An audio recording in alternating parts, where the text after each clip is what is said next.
Hello, आप सभी कैसे हैं। आप सभी का मेरे यूट्यूब चैनल BHU एकेडमी में स्वागत है। आज हम लोग आरआरबी एनटीपीसी के लिए जीके जीएस के महत्वपूर्ण प्रश्नों को देखेंगे। ये सारे प्रश्न होने वाले आगामी एग्जाम आरआरबी एनटीपीसी के लिए बेहद ही महत्वपूर्ण होने वाले हैं। तो चलिए आइए एक एक करके शुरू करते हैं। उत्तर प्रदेश में विख्यात भारत माता का मंदिर कहाँ स्थित है? इसका राइट आंसर क्या होगा? तो उत्तर प्रदेश में विख्यात जो भारत माता का मंदिर है यह आपका वाराणसी शहर में स्थित है, यानी करेक्ट आंसर क्या हो जाएगा? Option number B. Madhya Pradesh में पीतमपुर को किसके लिए जाना जाता है? इसका राइट आंसर क्या होगा? तो मध्य प्रदेश में जो पीतमपुर है इसको जाना जाता है ऑटोमोबाइल के लिए, यानी करेक्ट आंसर क्या हो जाएगा? ऑप्शन नंबर डी हो जाएगा। हिंदू धर्म ग्रंथों को अध्ययन करने वाला प्रथम मुस्लिम कौन था? इसका राइट आंसर क्या होगा? तो हिंदू धर्म ग्रंथों को अध्ययन करने वाला जो पहला मुस्लिम था वह दारा शिकोह था, यानी करेक्ट आंसर ऑप्शन डी हो जाएगा। 1932 ईस्वी में कौन सा गोलमेज सम्मेलन हुआ था? इसका करेक्ट आंसर क्या है? तो 1932 में आपका गोलमेज सम्मेलन जो है तीसरा हुआ था, यानी करेक्ट आंसर ऑप्शन सी होगा। 1932 में तीसरा गोलमेज सम्मेलन हुआ था। सिकंदर के हमले के समय उत्तर भारत पर किस राजवंश का शासन था? बेहद ही महत्वपूर्ण प्रश्न है। सिकंदर के हमले के समय उत्तर भारत पर जो राजवंश का शासन था वह कौन सा था? तो नंद वंश था, यानी कि जब सिकंदर ने हमला किया था उस समय उत्तर भारत में नंद वंश का क्या था? शासन था। एलोरा की गुफाएं महाराष्ट्र में कहाँ स्थित है? इसका करेक्ट आंसर क्या है? तो एलोरा की जो गुफाएं हैं महाराष्ट्र में औरंगाबाद में स्थित हैं एलोरा की गुफाएं। और जो एलोरा की गुफाएं हैं यह किस धर्म से संबंधित हैं? तो इसे भी आप लोग याद रखिएगा, कई बार पूछा गया है। तो बौद्ध धर्म से संबंधित हैं एलोरा की गुफाएं। किस धर्म से? तो बौद्ध धर्म से। पीसी कल्चर किससे संबंधित है? इसका करेक्ट आंसर क्या होगा? तो पीसी कल्चर जो है आपका मत्स्य पालन से संबंधित है, यानी पीसी कल्चर किससे संबंधित है? तो मछली पालन से संबंधित है। भारत का सर्वाधिक गन्ना उत्पादन करने वाला राज्य है। इसका करेक्ट आंसर क्या हो जाएगा? तो भारत का सर्वाधिक गन्ना उत्पादन करने वाला जो राज्य है आपका उत्तर प्रदेश राज्य है, यानी right answer option C. Hind Swaraj पुस्तक महात्मा गांधी द्वारा किस भाषा में लिखी गई थी? अगर आप लोगों को ये वीडियो पसंद आए तो एक लाइक ज़रूर कीजिएगा, और अगर आप इस चैनल पर नए होंगे तो सब्सक्राइब भी कर लीजिएगा। हिंद स्वराज पुस्तक महात्मा गांधी द्वारा किस भाषा में लिखी गई थी? इसका राइट आंसर क्या होगा? तो ऑप्शन डी, गुजराती भाषा में लिखी गई थी हिंद स्वराज पुस्तक महात्मा गांधी द्वारा। निम्न में से कौन सा उत्तर प्रदेश का एक लोक नृत्य है? आपके ऑप्शंस हैं कजरी, नौटंकी, रासलीला, ये सभी। इसका राइट आंसर क्या होगा? तो उत्तर प्रदेश का लोक नृत्य आपका कौन है? तो ये सभी हैं, correct answer option D. Kajri भी उत्तर प्रदेश का एक लोक नृत्य है, नौटंकी भी है और रासलीला भी है। इन तीनों को याद रखिएगा, तीनों क्या है? कजरी, नौटंकी और रासलीला उत्तर प्रदेश का एक लोक नृत्य है। दिल्ली के किस सुल्तान ने जजिया कर हटाया था? इसका राइट आंसर क्या है? तो दिल्ली का कौन सा सुल्तान था जिसने जजिया कर हटाया? तो राइट आंसर ऑप्शन बी हो जाएगा, अकबर ने जजिया कर को हटाया था। हिमांशु शर्मा किस खेल से संबंधित हैं? इसका राइट आंसर क्या होगा? तो हिमांशु शर्मा जो हैं आपके मुक्केबाजी खेल से संबंधित हैं, यानी करेक्ट आंसर ऑप्शन सी हो जाएगा। हिमांशु शर्मा किस खेल से संबंधित हैं? तो मुक्केबाजी से। राजीव गांधी खेल रत्न पुरस्कार पाने वाले पहले व्यक्ति कौन हैं? बेहद ही महत्वपूर्ण प्रश्न है। राजीव गांधी खेल रत्न जो पुरस्कार पाने वाले पहले व्यक्ति हैं वह विश्वनाथ आनंद है, यानी right answer option B. Vishwanath Anand किस खेल के खिलाड़ी हैं? तो शतरंज के खिलाड़ी हैं। यह 5 बार विश्व चैंपियनशिप रह चुके हैं, यानी विश्व चैंपियन रह चुके हैं 5 बार। यूनिसेफ का मुख्यालय कहाँ स्थित है? इसका करेक्ट आंसर क्या होगा? तो यूनिसेफ का जो मुख्यालय आपका है न्यूयॉर्क में है, यूनिसेफ का मुख्यालय। यूनिसेफ का जो फुल फॉर्म होता है क्या होता है? एक बार पूछा गया प्रश्न है। यूनिसेफ का जो फुल फॉर्म होता है United nation international children emergency fund होता है। यूनिसेफ की स्थापना 1946 में की गई थी। यूनिसेफ की स्थापना मुख्यालय न्यूयॉर्क शहर में स्थित है। रिजर्व बैंक ऑफ इंडिया की स्थापना कब की गई थी? कई बार ये भी प्रश्न पूछा गया है, बैंकिंग में भी कई बार पूछा गया है। रिजर्व बैंक ऑफ इंडिया यानी कि आरबीआई की स्थापना कब की गई थी? इसका करेक्ट आंसर क्या होगा? तो ऑप्शन सी, वर्ष 1935 में 1 अप्रैल 1935 में आरबीआई की स्थापना की गई थी। आरबीआई की स्थापना 1934 के आरबीआई एक्ट के तहत की गई थी, आरबीआई की स्थापना। और आरबीआई का जो प्रारंभ में मुख्यालय था वह कहाँ पर था? तो कोलकाता में था। वर्तमान में मुख्यालय कहाँ पर है? तो मुंबई में है आपका आरबीआई का। सन 1937 में मुख्यालय कोलकाता से स्थानांतरित करके मुंबई कर दिया गया, जो वर्तमान में आरबीआई का मुख्यालय है। ठीक है। और आरबीआई का जो राष्ट्रीयकरण किया गया था तो 1949 में 1949 में आरबीआई का राष्ट्रीयकरण कर दिया गया था। और जो आरबीआई के पहले गवर्नर थे वो कौन थे? सर ओसबॉर्न स्मिथ थे। सर, याद रखिएगा, पूछा गया है, sir Osborne Smith. Sir Osborne Smith थे आरबीआई के आपके पहले गवर्नर। और वर्तमान में कौन है? तो शक्तिकांत दास हैं वर्तमान में। तो ये सारे पॉइंट्स आप लोग याद रखिएगा आरबीआई के बारे में। विश्व कैंसर दिवस कब मनाया जाता है? बेहद ही महत्वपूर्ण प्रश्न है। आप सभी को पता होगा कि कैंसर कितनी खतरनाक बीमारी होती है। और कैंसर की अगर बात की जाए तो कैंसर के ट्रीटमेंट के लिए ऐसा कोई दवा नहीं बना है।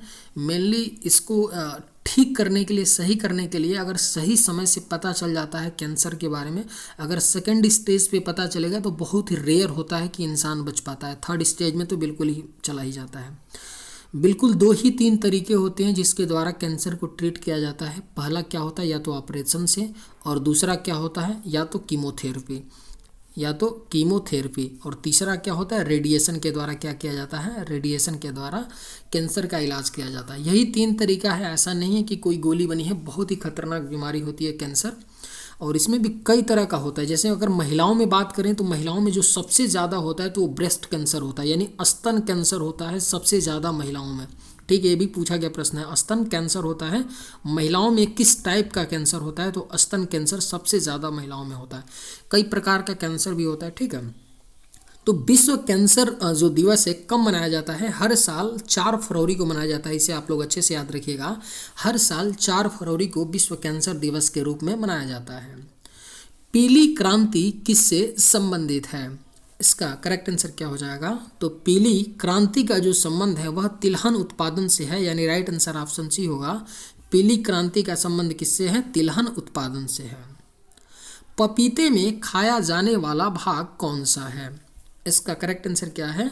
तो पपीते में जो खाया जाने वाला भाग होता है वह मध्य एवं अंतः फल भित्ति होती है, यानी करेक्ट आंसर ऑप्शन डी होगा। पपीते में खाया जाने वाला भाग कौन सा होता है? मध्य एवं अंतः फल भित्ति। महालवाड़ी व्यवस्था किसके शासनकाल में लागू हुई? इसका राइट आंसर क्या होगा? तो महालवाड़ी जो व्यवस्था है यह लॉर्ड विलियम बेंटिक के शासनकाल में लागू हुई थी। करेक्ट आंसर ऑप्शन डी होगा। महालवाड़ी व्यवस्था लॉर्ड विलियम बेंटिक के शासनकाल में लागू हुई। पंचायत की अवधि कितनी होती है? इसका राइट आंसर क्या होगा? तो पंचायत की जो अवधि होती है वह 5 वर्ष की होती है, पंचायत की अवधि। राष्ट्रीय डेयरी अनुसंधान संस्थान कहाँ स्थित है? इसका करेक्ट आंसर क्या होगा? तो राष्ट्रीय डेयरी अनुसंधान संस्थान जो है करनाल हरियाणा में पड़ता है। राष्ट्रीय डेयरी अनुसंधान संस्थान।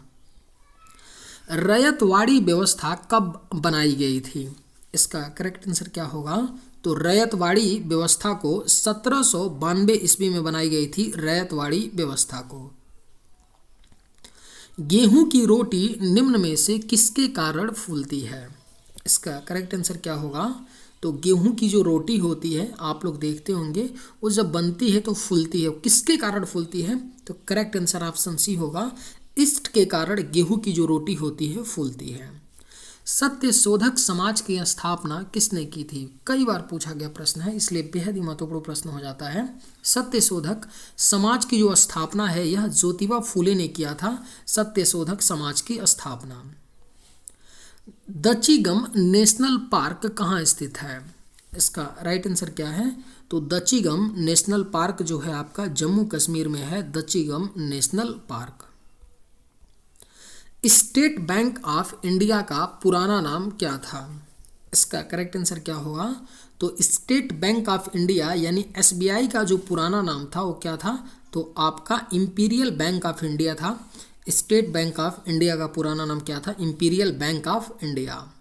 डब्ल्यूटीओ का मुख्यालय कहाँ स्थित है? इसका करेक्ट आंसर क्या होगा? डब्ल्यूटीओ का जो मुख्यालय है वह जिनेवा में है। डब्ल्यूटीओ यानी कि वर्ल्ड ट्रेड ऑर्गेनाइजेशन का मुख्यालय कहाँ पर है? तो जिनेवा में है। पलासी का युद्ध कब हुआ था? इसका करेक्ट आंसर क्या होगा? तो पलासी का जो युद्ध है आपका 1757 ईस्वी में हुआ था, पलासी का युद्ध। विश्व हिंदी दिवस कब मनाया जाता है? इसका करेक्ट आंसर क्या होगा? तो विश्व हिंदी दिवस आपका मनाया जाता है 10 जनवरी को, हर साल विश्व हिंदी दिवस के रूप में मनाया जाता है। शरीर की सबसे बड़ी ग्रंथि कौन सी है? इसका राइट आंसर क्या होगा? तो जो शरीर की सबसे बड़ी ग्रंथि है यकृत है, यानी कि लीवर है शरीर की सबसे बड़ी ग्रंथि। लीवर को शरीर का रासायनिक कारखाना भी कहा जाता है। क्या बोला जाता है? लीवर को शरीर का रासायनिक कारखाना। हमारे शरीर का जो सबसे इम्पोर्टेंट आपका अगर हम बात करें अंग तो सारे ऐसे शरीर के जितने भी अंग हैं, इंटरनल जितने भी ऑर्गन्स हैं सारे इम्पोर्टेंट हैं, लेकिन लीवर उनमें से बहुत ज़्यादा इम्पोर्टेंट हो जाता है। और लीवर की बात करें तो लीवर के पास रीजनरेटिव पावर होता है। क्या होता है? रीजनरेटिव, यानी कि आप लोग सुने होंगे लाइव लीवर डोनर का नाम सुने होंगे, यानी जिंदा व्यक्ति अपने रिलेटिव या अपने किसी साथी को लीवर डोनेट करता है। तो क्या किया जाता है? जो जिंदा व्यक्ति लीवर को डोनेट करता है तो उसके लीवर का 30 से 40% लीवर ही क्या किया जाता है? डोनेट किया जाता है, 30 से 40% दिया जाता है। और जो उस लाइव डोनर का जो रिमेनिंग 60% आपका लीवर बचता है वो ग्रो करके 100% बन जाता है। और जिस पेशेंट को 30 या 40% लीवर दिया गया होता है उसका भी ग्रो करके पूरा एक पूर्ण यकृत बन जाता है, यानी लीवर बन जाता है। इसलिए लीवर एक रीजनरेटिव क्या होता है? आर्गन होता है, यानी इसमें ग्रोथ होता है, यानी इसका कुछ भाग आप डोनेट भी कर दीजिए तो भी ये पहले के स्वरूप में आ जाता है। और इस प्रकार का किसी भी और अंग में ऐसा नहीं होता है। और लीवर बहुत ही कई तरह के रासायनिक चीज़ों को क्या करता है?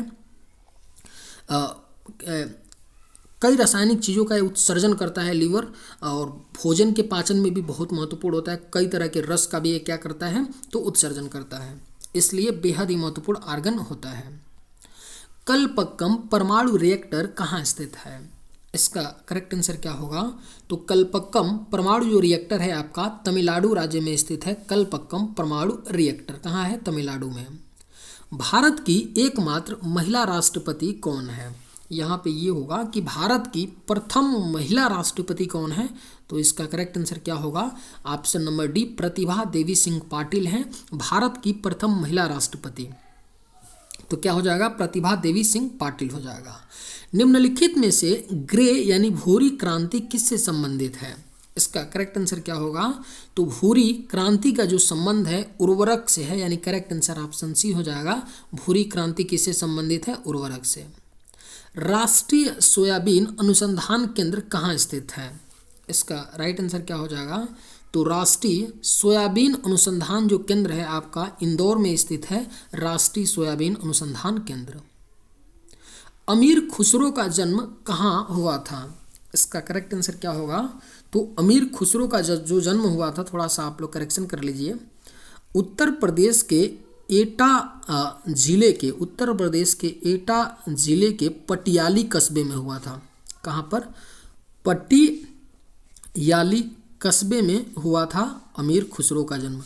तो आपका उत्तर प्रदेश का एटा जिला और पटियाली कस्बा। ठीक है, चलिए आज की वीडियो में बस इतना ही। अगर आप लोगों को ये वीडियो पसंद आए तो एक लाइक ज़रूर कीजिएगा। थैंक्स।